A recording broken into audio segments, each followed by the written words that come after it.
Hey everyone, it's SG Holyman, and welcome to my E3 2019 wrap-up video. This was supposed to come out yesterday, I'm sorry about that, but I got kind of busy, so it's coming out today.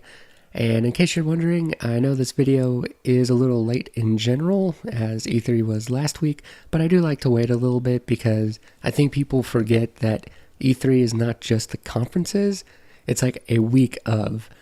So, I mean, yes, the big announcements are during the conferences, but then usually you have behind closed doors stuff and just a lot of other game reveals that happen sometimes the week before, sometimes during the week.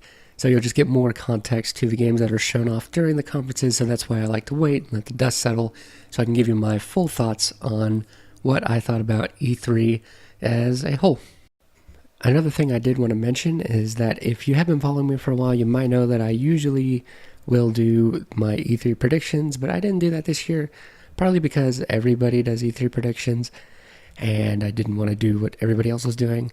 So I figured this year I would just kind of scale back on the content. I didn't want to flood you guys with stuff in your sub box, so I'm just doing one thing this year. So we'll see how that goes. But anyway, I guess I want to start by talking about what I thought about E3 as a whole.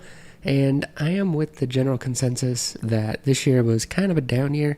There was some cool stuff that was announced, and there's some games I'm looking forward to. But overall, this is kind of just the collective deep breath of everybody before next year, whenever next gen is revealed and everything. Like, next year's going to be crazy. But, you know, this year was kind of a breather year. And to be perfectly honest, I'm kind of okay with that. It's nice to have sort of down years like this, so you can just clear your mind a little bit. And I just lost my train of thought, but I think you understand where I'm coming from when I say that.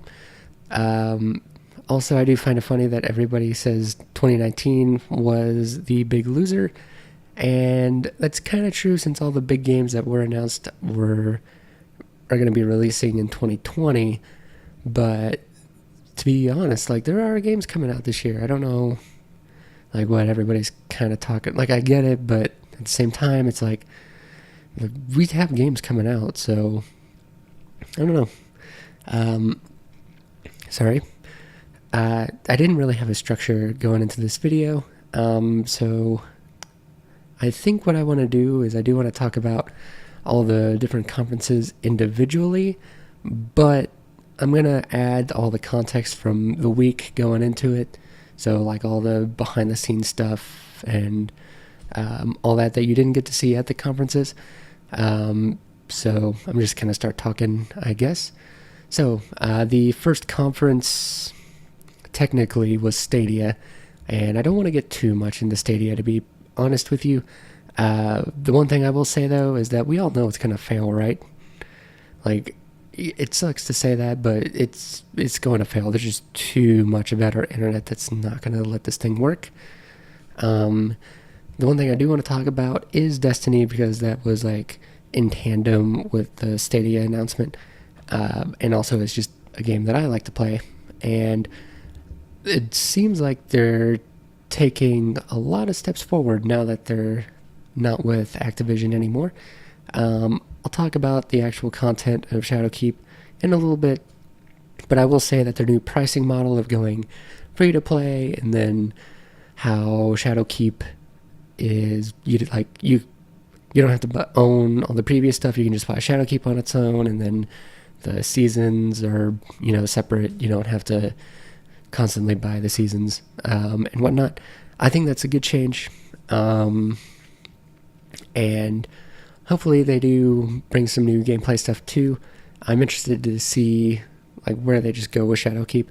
I've been playing Season of Opulence. I did take a break for Season of Drifter, but I'm back, and it's a lot of fun. I like Season of Opulence.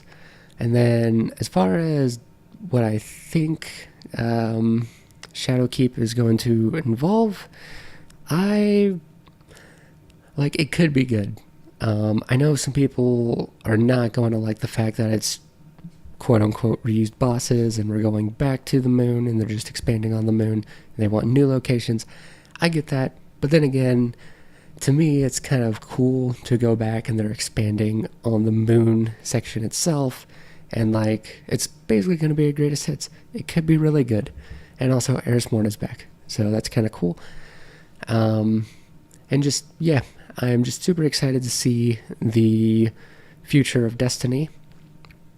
I am also going to throw this in here as well, since it technically wasn't at E3, but it did happen like the week before E3, which is Death Stranding got a release date. I'm excited. That game finally got a release date. I will be playing it, of course, but it is a thing that happened. Shoot. I should have wrote notes. Sorry, guys. Anyway, I think the next thing I want to talk about is EA. And as usual, EA, not so great. They did change it up. It wasn't really a conference. It was just a bunch of panels that they put on. And I think, like I said, it wasn't great, but I think it set the expectations properly. So it was a step up from what they usually do, but overall still kind of boring. They didn't really have a lot to show.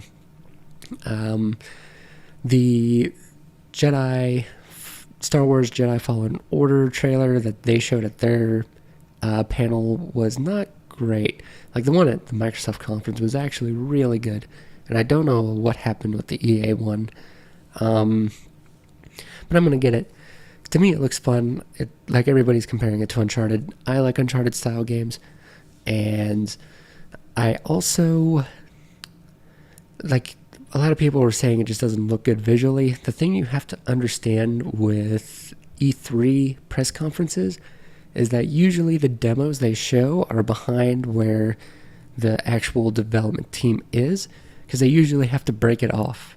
Like they'll send like a really small team to make the E3 demos to make them look as good as possible, and usually it's a whole different beast from what the game actually is.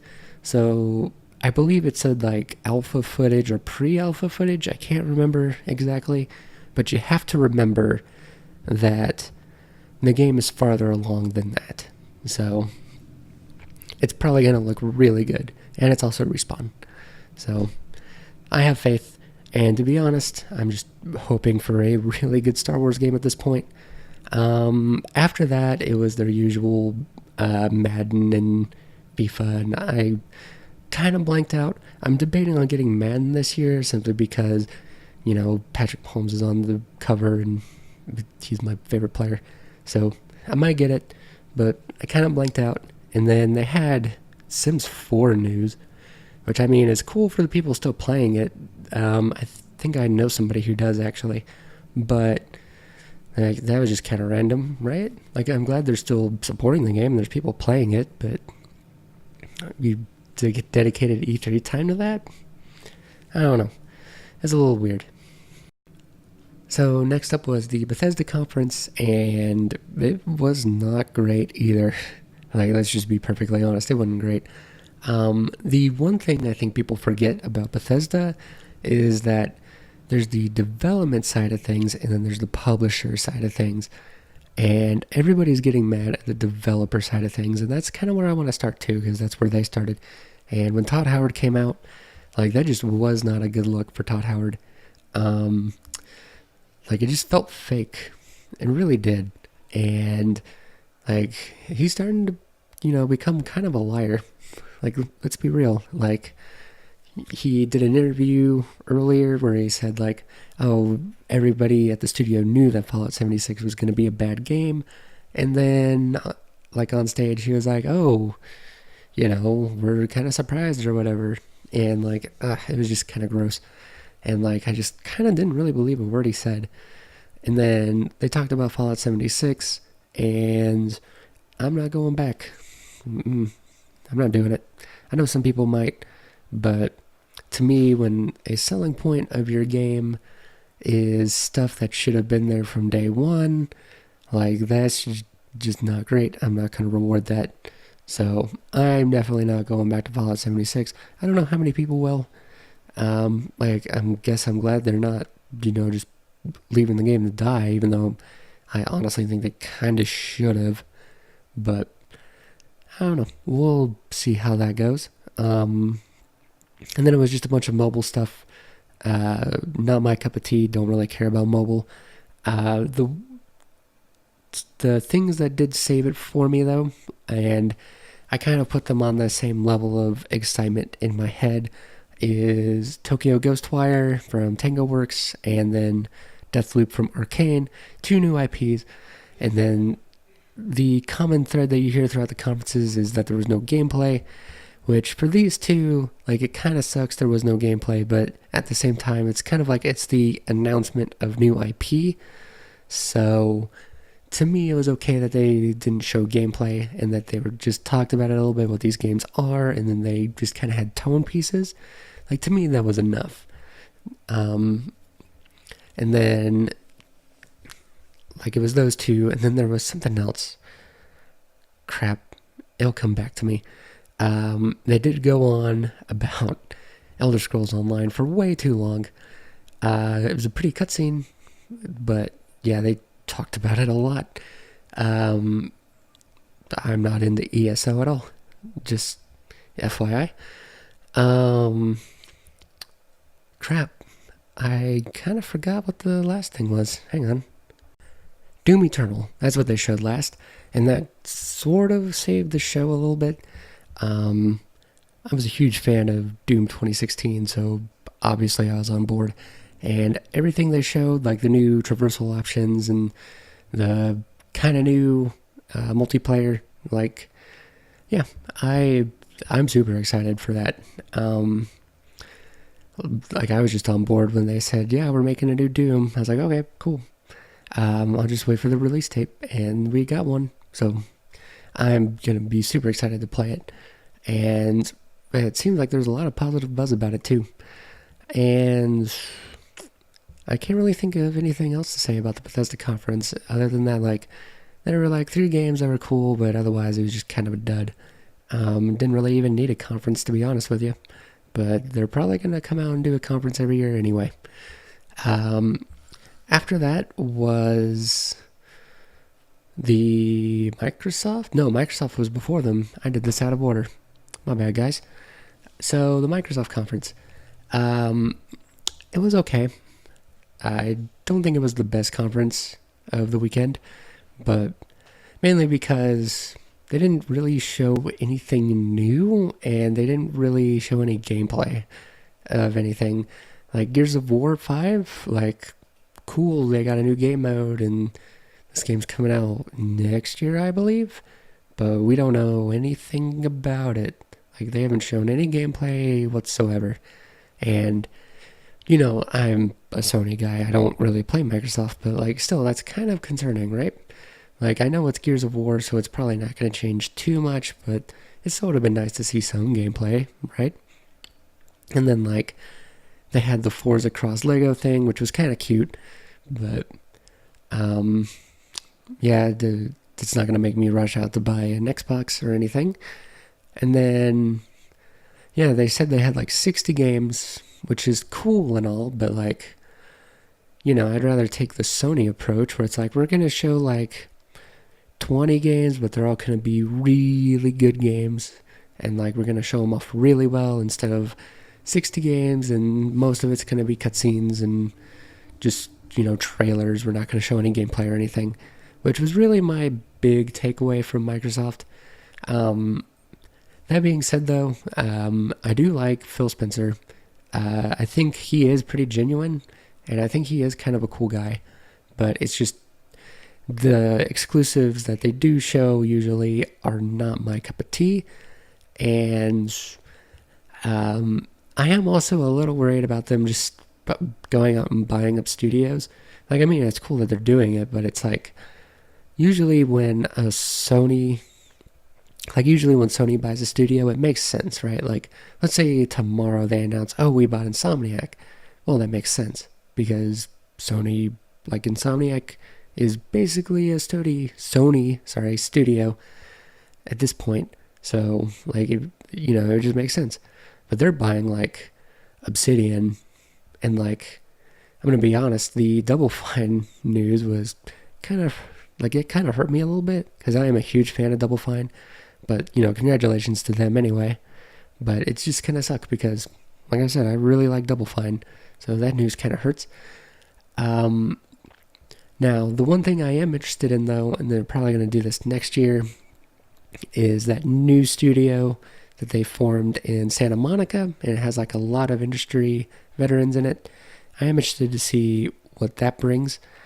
What else did Microsoft talk about? Oh yeah, they showed a lot of indie games, which is cool. I like indie games. And they also talked about the new subscription service that they're doing, right? It was like where they bundled games with gold and Game Pass. That's what it is. They bundled all that together for $14.99. That's a great deal, actually. Like if somebody ever gave me an Xbox, like $14.99, and for like that kind of deal, that's a really good deal. And then in terms of the Project Scarlet, it was cool that they announced that, like, hey, they're doing it, but they didn't really tell you anything new. Like, everything they had mentioned during that little video was pretty much everything that Sony had already said they were doing, and they did it in a like a memo or like a briefing or something. So I don't know. It was cool that they announced it, but like, I don't know.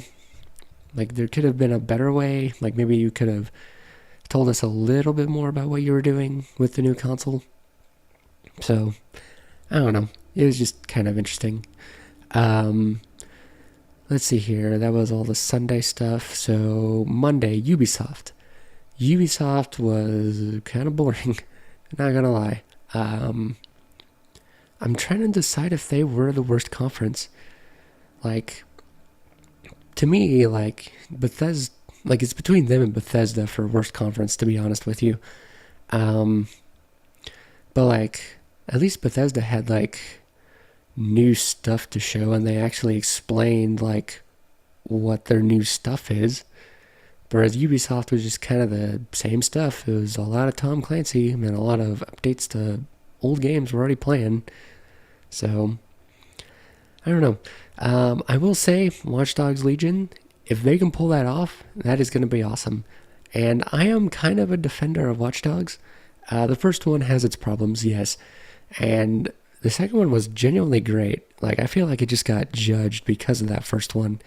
And it was kind of unfair. So I am looking forward to this third game. Like, there's a lot that can go wrong with that third game. Like, just, you can play anybody. Like, I mean, that's cool. But, like, as I said, if you got to be able to pull that off, man. And Ubisoft has money. But we'll see what they do with that. And then other than that, it was like Rainbow Six stuff. Like, as I said, more Tom Clancy stuff. And, it just kind of drowned everything out. Also, side note, kind of weird that they're still putting Just Dance on the Wii. Not the Wii U, just the Wii. And, I mean, they must be making money from it, right? But, not my game. And then at the end, they showed, what was it called? Gods and Monsters? New IP, which is cool, but like, it's like 20 seconds and didn't really show anything. It's just kind of like, blah, here it is.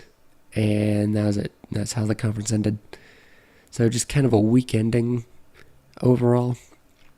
And, I don't know. It was also kind of weird. Like, it was a little weird that, Beyond Good and Evil 2 was not there. But at the same time, they probably didn't want to oversaturate it. Like there's would be the third year going. So I am starting to suspect that that game is a next-gen game. And I'm going to be honest, though. Like, I was interested when they first announced it, but I don't know anymore. Like, the more and more I hear about it, the more I'm just like, oh, I don't really want to play this.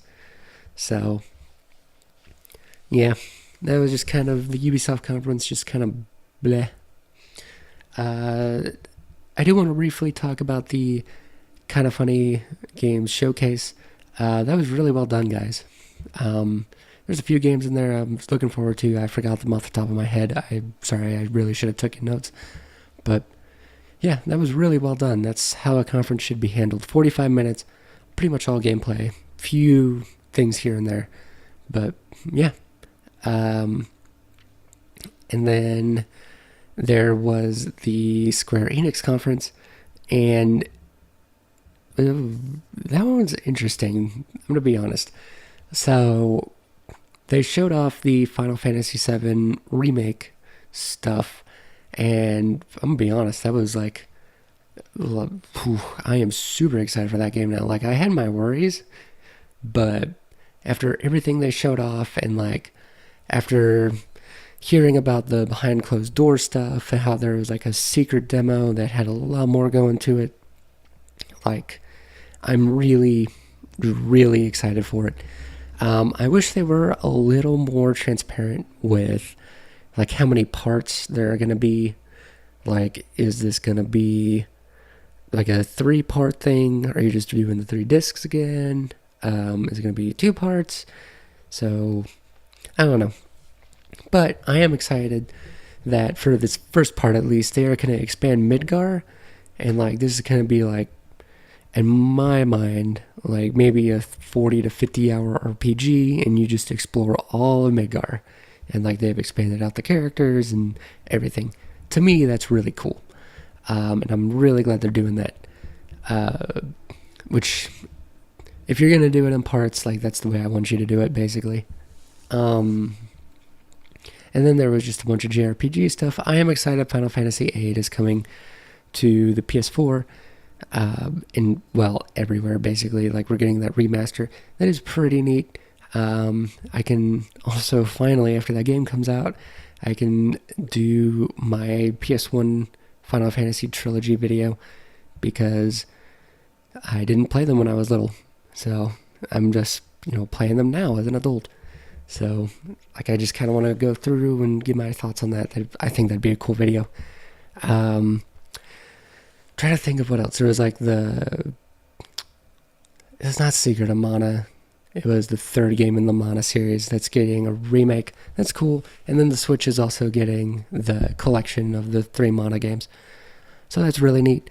And then, did they show No, that was I'll talk about those games later at the end, I guess. But then they ended with the Avengers game. And that was just a bad trailer, I'm going to be honest with you. Like, I was kind of excited, and then they started talking about, like, live service stuff, and I just kind of lost interest.